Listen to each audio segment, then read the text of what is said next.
The first thing my parents said after meeting my boyfriend was, "He's not good enough for you." For us. The very first time. Lucas came to pick me up. He had just gotten off his shift at the grocery store. He showed up wearing his work polo, still smelling like the deli, driving a beat-up car patched together with duct tape. My mom watched from the front window. That's him. I tried to convince myself none of that would matter once they heard him talk about his engineering thesis, his perfect GPA, and his scholarship.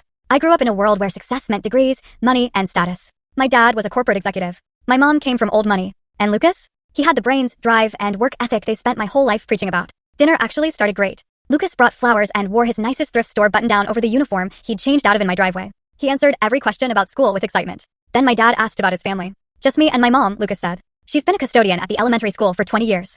I watched my parents' expressions change instantly. Then my mom asked where he lived. Lucas mentioned the apartments near the factory district, the ones everyone in town calls those apartments. You could feel the temperature drop. When Lucas left, he squeezed my hand and said, "I think that went well." He had no idea. My parents called me into the living room before his car even left the street. "He's not good enough for you." For us. "What do you mean not good enough?" I said. "He has a 4.0, he's respectful, driven, kind. He works at a grocery store." My mom cut in. "His mother is a custodian. And he lives in those apartments." My dad stepped forward. "Dating someone from that background limits your opportunities. You're graduating next year. Your future matters. He's at the top of his engineering class," I argued. "And he'll spend years buried in debt, working his way up from nothing," my dad said. "You could be with someone established. Someone who can actually provide for you." My mom's voice went cold. "Until you come to your senses, you're not seeing him anymore. We're monitoring your phone, and if you don't listen, we stop paying tuition." "You're joking," I said. My dad pulled out his phone. "I can call the bursar right now." They weren't joking. The next week, I snuck out to see Lucas on campus. His face fell when I told him. "Maybe they're right," he whispered. "Maybe I'm holding you back." 2 weeks later, my parents figured out I'd seen him again. They took my car, put tracking on my phone, and started inviting Tony to dinner,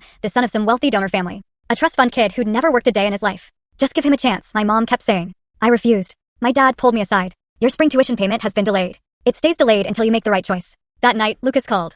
"I heard about your tuition. We should break up." "No," I said. "I won't let you ruin your education because of me." But the pressure kept building. For weeks in, my parents announced my transfer to a school closer to home. The paperwork was already done. 8 weeks. That's all I had left before they moved me across the state. Then the university announced the Distinguished Scholar Ceremony, the full ride to grad school, given to only 2 students in the whole state. My dad was on the board. He had to attend. He dragged me along. I sat between my parents in the auditorium. Tony was 1 row ahead with his family. "Tony is one of the finalists," my mom whispered. "Isn't that great?" The dean took the stage. "After a rigorous review, we've selected 2 exceptional students."